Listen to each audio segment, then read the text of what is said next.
I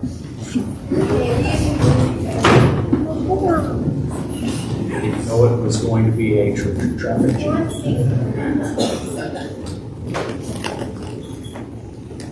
This kind can only be cast out by prayer and fasting. Sometimes when we're in the middle of Great and Holy Lent, we might be tempted to say to ourselves, why am I going through all this? Why does the church want us to fast? Well, it's not just that the church wants us to fast, it's that Christ himself tells us we should fast. And this is one of those gospel passages where the truth of that advice, command, dictate, whatever word you might like to use, comes out. Because through prayer and fasting, we develop our spiritual muscles. We develop spiritual strength. We learn to depend on God more than on ourselves. And so the disciples fail at a moment where they could have done exceptional good. They fail because they have not followed what Christ has taught. Spiritual crises eventually come to almost everyone. We found out after Mother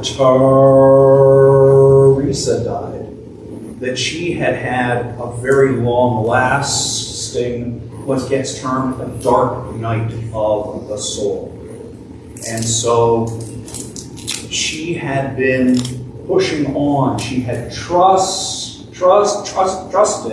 in God's plan for her, and she endured a years-long trial because she had already developed that spiritual strength.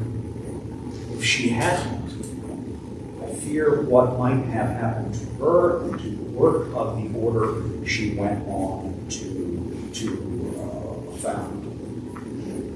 I was reminded last night of a little story that ties in here to Christ saying, if you had faith the size of a mustard seed, you could tell this mountain to move, and it would move.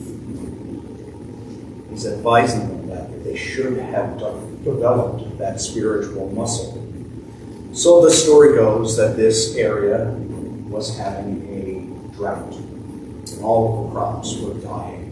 Everyone was very concerned. What would they do? So they went to the priest and said, Father, what should we do? You should pray. Pray for rain, and God will send us rain. Time goes on, and still there's no rain. So they go back to the priest.